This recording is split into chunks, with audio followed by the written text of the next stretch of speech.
This is Midweek Politics with Dave Pakman. Welcome to Midweek Politics. I'm David Pakman.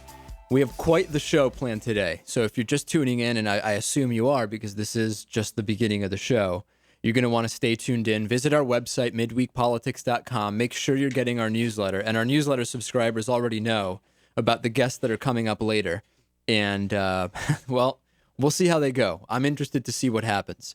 This oil spill, the situation has gotten completely out of control. I don't even know where to start with this thing. First of all, this is, of course, the BP Deepwater Horizon spill that we've been talking about. No video for 23 days. We finally get 30 seconds of video. And that video, why weren't we getting it? Well, I think we know why. The video made it incredibly obvious that we were being lied to by BP about the amount of oil that was being spilled. First, we were told by BP that there were 5,000 barrels a day being spilled. And at the same time, we're told we're siphoning off 5,000 barrels. Now, I'm doing some math. If 5,000 barrels are coming out and you're siphoning 5,000 barrels, that means there shouldn't be any going into the Gulf of Mexico, right? Well, that's obviously not the case. The video, which again took more than 3 weeks to get, showed that there was a ton of oil blasting out without being siphoned. So if obviously that 5K number was a lie. Then it becomes clear it's more like not 5K, not 15,000 barrels, but more like 60 or 70,000 barrels. And that means what? That means the Exxon Valdez every 4 days. And BP starts saying, well, it looks like it's a lot more because when you look at the video, it looks like there's a ton of oil coming out, but it's very gaseous. So it actually looks like there's a lot more oil than there really is. Well, then they go on Anderson Cooper 360. They send, I forget the name of the guy. It's like the managing director of BP, not the CEO. The interview goes horribly. Anderson Cooper asks him how much oil is coming out. He doesn't want to say, he doesn't know, and eventually he pulls out the gem that it doesn't matter how much oil is coming out. It doesn't change anything because of the strategy they're using to stop the spill. It's just not that important how much oil is coming out. Any logical person can realize that's silly. Of course it matters how much oil is coming out, does it not?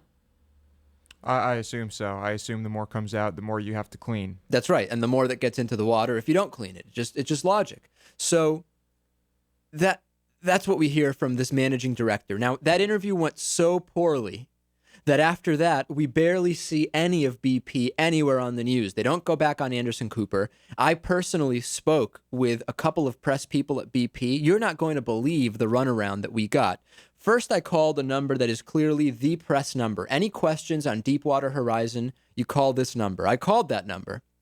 I spoke to someone, explained what we're doing. They say, is this a radio or TV request, or is this print? And I say, no, this is it's both. It's radio and TV. We're on both. Okay, here's the person you need to call.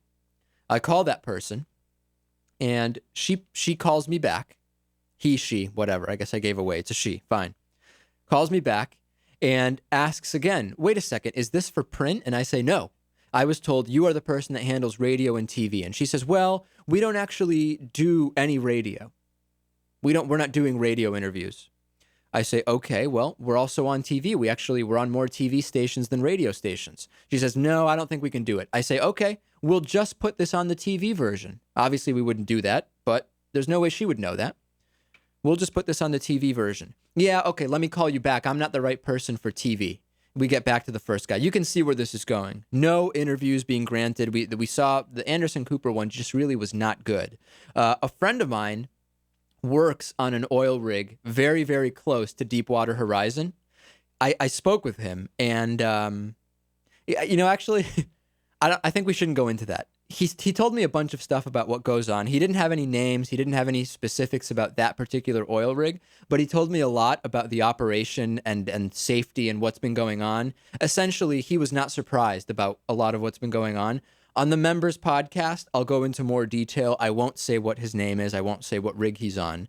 But it's just an incredible story. So tune in, midweekpolitics.com/membership. Right after the show, we'll go right into the post show. I can understand, obviously, why BP didn't want the video released. It's so heinous. It's so telling. It could go no other direction than public outrage, which we've seen. Now, what about journalists, having them tour the area and see what's going on. Well, when CBS tried to film a beach with heavy oil on the shore in Louisiana, a boat of BP contractors shows up, and Coast Guard officers say, "Turn around or be arrested." And this is a quote. "This is BP's rules. It's not ours." Hold on a second. BP is making the rules for where you can film out in public? BP, British Petroleum, a private company, is making the rules for what American journalists can do in the Gulf of Mexico. How is that possible? According to the Coast Guard, it was BP's rules why they couldn't film there. You know, this is an incredible example of how corporate deregulation has failed. Isn't this just a clear example of it? I mean, sometimes we can see the benefits of deregulation are clear. Even if there's cons, there's pros. Deregulate electricity. People can now shop around. They can save some money on electricity. Okay. I don't see the upside to deregulating, to the not deregulating per se, but to reducing the restrictions and regulations on oil companies. I just don't see it, other than it allows them to make more money. That's the only thing I see. And Tony Hayward, the CEO of BP, said the following when he was asked about what will the environmental impact of this disaster be. Listen to what he said. I think the environmental impact of this disaster is likely to have been very, very modest. Okay. Very, very modest. Not just very modest, not just modest, but very, very modest.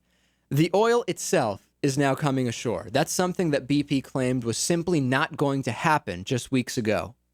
Dozens of dolphins, birds, pelicans are washing up dead on the shore. A dozen dolphins, just dead, covered in oil. It's amazing. The oil's getting into the breeding grounds of many of the species during their breeding period. That means it's not just going to kill them off now. It's going to prevent the breeding of a lot of these species. It's a disaster. The scale of it, even though it's being reported, is being underreported, is it not? Well, I don't know if underreported. I mean, we're being lied to, clearly. By BP. You know, I think journalists are trying to do their best, but clearly there are some big issues here that don't only have to do with spilling oil. Well, the fishermen are now reporting that they're sick. More and more stories of fishermen beginning to surface.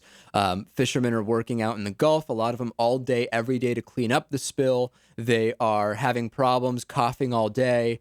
They're also, their lungs are filling up with these toxic chemicals, which we'll get to. We heard from one longtime fisherman who said he woke up the other day feeling drugged and disoriented. It's the same effect as if he had been sniffing gasoline all day. And we know from marine toxicologists that the chemicals being used by BP can literally wreak havoc on people. Businesses are done, a lot of them. I saw an interview with a shrimp fisherman who says, this is essentially it. That my business as I know it is over. When Hayward was later questioned about what will the environmental impact be, he said, well, I said it would be minor before I knew it would come ashore. That's the problem, Tony Hayward of BP, that was part of the coming ashore is part of the problem. It wasn't completely unforeseen. That's what we were talking about. Midweek Politics is brought to you in part by Jackson & Connor, classically modern men's apparel in Northampton, Massachusetts on the second floor of Thorne's Marketplace, and by DIF Design, specializing in custom business websites at difdesign.com. To find out more about underwriting Midweek Politics, visit midweekpolitics.com.